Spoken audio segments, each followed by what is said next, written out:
নমস্কার শ্রোতা বন্ধুরা, দর্শক বন্ধুরা, welcome to health insider channel. আজকে যে টপিকটা নিয়ে আমরা ডিসকাস করব সেটা কিন্তু খুব ইম্পর্ট্যান্ট টপিক সমস্ত স্টেজের কিডনি ডিজিজের জন্য, এবং যাদের কিডনি ডিজিজ নেই কিন্তু যাদের রিস্ক ফ্যাক্টর আছে তাদেরও এই জিনিসগুলো জেনে রাখা ইম্পর্ট্যান্ট। সেটা হচ্ছে আমরা সাধারণভাবে রুগীরা কি কমন মিস্টেক করি, কিডনির রোগ যাদের ডায়াবেটিস হাইপারটেনশন আছে কি কমন মিস্টেক করি। প্রথম যেটা আমি আলোচনা করব সেটা হচ্ছে জল। কিডনির রোগ ধরা পড়লেই জল কমিয়ে দিতে হবে, এটা একটা ভুল কথা, মিথ। আমরা এটা দেখি যে জল কমিয়ে দিয়ে পেশেন্টের বেশি ক্ষতি হয় রাদার দেন পর্যাপ্ত পরিমাণে জল খাওয়া। নেফ্রোলজিস্ট ডাক্তারবাবু যে জলের পরিমাণটা অ্যাডভাইস করছেন সেটা ফলো করে চলুন। কিডনির রোগ বেশি মানে ক্রিয়েটিনিন 2 আছে মানেই আমাকে 1 লিটার জল খেতে হবে, এটা কিন্তু সর্বৈব ভুল। এরকম করলে কিডনির আরও ক্ষতি হওয়ার সম্ভাবনা। সাধারণভাবে খুব advance kidney disease stage 4 stage 5 প্রায় ডায়ালিসিস শুরু হবে, হাত পা ফুলছে, এরকম কন্ডিশন ছাড়া আমরা জলের পরিমাণ নিয়ন্ত্রণ করি না। বা কিডনির রোগের সঙ্গে আমরা দেখছি যে লিভারের রোগ আছে বা প্রোটিন লিক করছে, তাতে শরীর হাত পা ফুলে যাচ্ছে, সেসব কন্ডিশনে একমাত্র আমরা ফ্লুইড রেস্ট্রিকশন করি। মনে রাখতে হবে জলের পরিমাণ যেটা বলা থাকে সেই জলের পরিমাণটা কিন্তু খাওয়ার জল, তার সঙ্গে রান্নার জল এবং আনুষঙ্গিক নিয়ে বলা থাকে। ডাক্তারবাবুর কাছে এটা ক্লিয়ার করে নেওয়া খুব প্রয়োজন, এবং বারবার করে এটা বলছি, আনলেস অ্যাডভাইজড নিজের মতো করে জল কম খাবেন না, এতে কিডনির কোনো উপকার হয় না। সেকেন্ড যে কমন মিস্টেকের কথায় আসছি সেটা হচ্ছে সল্ট নিয়ে আমাদের আগেও ভিডিও আমরা করেছি, এখানেও করব।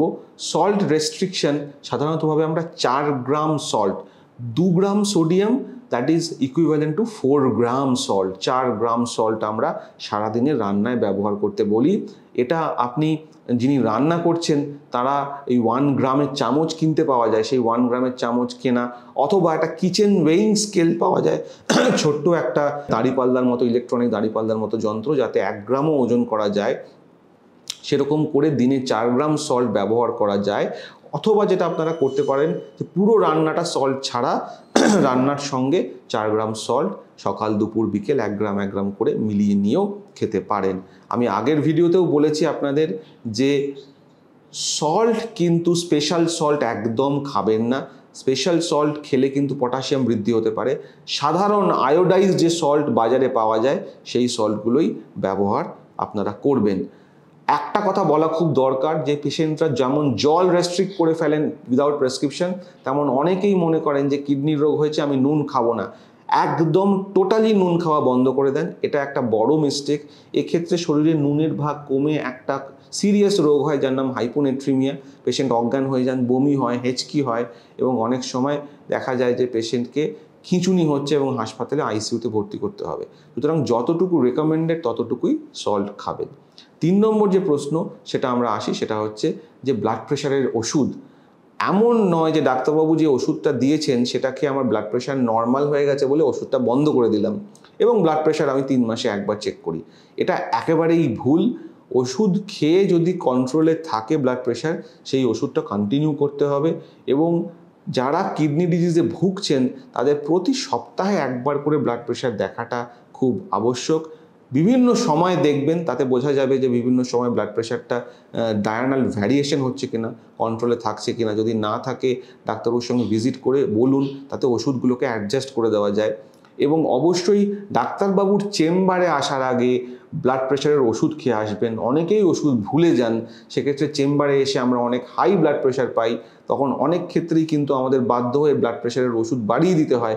আবার দেখা গেল যে বাড়িতে গিয়ে ব্লাড প্রেশার কমে গেছে, তখন ওই ওষুধটার প্রয়োজন হলো না, পয়সা নষ্ট হলো, বা ওই ওষুধটা রেগুলার খেয়ে ব্লাড প্রেশার এত ফল করে গেল যে মাথা ঘুরে গেল। সুতরাং ডাক্তারবাবু চেম্বার যাওয়ার আগে ব্লাড প্রেশারের ওষুধ খেয়ে যাবেন। ব্লাড প্রেশারের ওষুধের টাইমিংটা মেনটেন করবেন, একদম অ্যাকিউরেট, কাঁটায় কাঁটায়, ঘন্টা মিনিট, 9টায় বলেছেন 9টায় খেতে হবে, রাত্রি 9টায় খেতে হবে, এমন মেনটেন না করলেও চেষ্টা করবেন 1 ঘন্টা আগে পিছিয়ে যেন জিনিসটা হয়ে যায়। খাওয়ার সঙ্গে কোনো সম্পর্ক পড়লে সেটাও মেনে নিয়ে স্ট্রিক্টলি ফলো করা উচিত। কিছু কিছু ওষুধ ব্লাড প্রেশারের দিনের বেলা নেওয়া উচিত, কিছু কিছু ওষুধ রাত্রেবেলা নেওয়া উচিত। এই জিনিসগুলো ডাক্তারবাবুর প্রেসক্রিপশানে লিখে দেন, সেগুলো ফলো করবেন। দিনেরটা রাতে, রাতেরটা দিনে নিলে সাইড এফেক্ট হওয়ার সম্ভাবনা থাকে। নেক্সট যেটা বলবো সেটা কমন মিস্টেক হচ্ছে সুগারের ওষুধ। সুগারের এগেইন যেহেতু সুগারের কোনো সিমটম থাকে না, মানুষ দেখেছেন যে একবার দুবার সুগারের ওষুধ খেয়ে টেস্ট করা হলো, তাতে মনে করেন যে আমার সুগার সেরে গেছে, সুগারের ওষুধ বন্ধ করে দেন। এটা একটা মারাত্মক ভুল। সুগার সারে না, সুগার ওষুধ খেয়ে কন্ট্রোল হয়, এবং ওষুধ বন্ধ করে দিলে কিন্তু আবার সুগার ধীরে ধীরে ধীরে ধীরে বাড়তে থাকে। তাতে কোনো সিমটম নাও হতে পারে। আপনি দেখলেন সুগার বন্ধ করে দেওয়ার পরে প্রায় 3 মাস পরে আপনার শরীর খারাপ হলো, তখন দেখা গেল সুগারটা 500 বা 700 হয়ে গেছে, হাসপাতালে ভর্তি হতে হলো, খরচ হয়ে গেল, অনেক কিছু হয়রানি হয়ে গেল। এই জিনিসগুলো অ্যাভয়েড করা যায় যদি আপনি সুগারের ওষুধটা ডাক্তারবাবুর পরামর্শ ছাড়া বন্ধ না করেন। ইভেন যদি সুগার ফলও কারোর হয়, তাহলেও ডাক্তারবাবুর পরামর্শ নিয়ে সুগারের ওষুধ কমিয়ে নেওয়া ভালো। একবারে টোটালি বন্ধ করে দেওয়াটা ঠিক নয়। এগেইন আবার আরেকটা ভুল যেটা মানুষ করেন সেটা হচ্ছে যে ব্লাড টেস্ট করার আগে সুগারের ওষুধ খান না। এটা ঠিক নয়। আমরা যে ব্লাড টেস্টটা দেখতে চাইছি সেটা সুগারের ওষুধ খেয়েই দেখতে চাইছি। সুগারের ওষুধ খেয়ে আপনার ব্লাড ফাস্টিং পিপি ব্লাড সুগার কত আছে, তো সুগারের ওষুধ না খেয়ে ব্লাড টেস্ট করার কোনো যৌক্তিকতা নেই। তাহলে এই কমন জিনিসগুলো কিন্তু আপনাদের মাথায় রাখতে হবে। আমরা সল্ট নিয়ে, আমরা ওয়াটার নিয়ে, আমরা সুগারের ওষুধ, আমরা প্রেশারের ওষুধ নিয়ে আলোচনা করলাম। ছোট্ট একটু কথা বলি, ফুড। বেশ কিছু মানুষ আমার কাছে এসে জিজ্ঞেস করেন যে ইলিশ মাছ খাবো কিনা, পাঁঠার মাংস খাবো কিনা, এগুলো বারণ করেছেন, ডাল খাবো কিনা। সাধারণত যারা খুব অ্যাডভান্স ক্রনিক কিডনি ডিজিজে ভুগছেন না, স্টেজ 5-এর নিচে আছেন, তাদের কখনো কখনো এই খাবারগুলো খাওয়াতে কোনো আপত্তি নেই। কখনো কখনো মানে আমি বলছি বিশেষ ক্ষেত্রে, বেশিরভাগ ক্ষেত্রেই এই ধরনের খাবারগুলো আমরা মাসে একবার করে পারমিশন দিই, তাও 1 স্পেশাল ফুড পার মান্থ। আপনি মাসে একবার ইলিশ মাছ খেলেন, পরের সপ্তাহে পাঁঠার মাংস খেলেন, তারপরের সপ্তাহে 4টে হাঁসের ডিম খেলেন, এতে কোনো উপকার হলো না। যদি স্পেশাল ফুড আপনার খেতে হয় নিশ্চয়ই খাবেন, তাতে মাসে একবার করে খাবেন।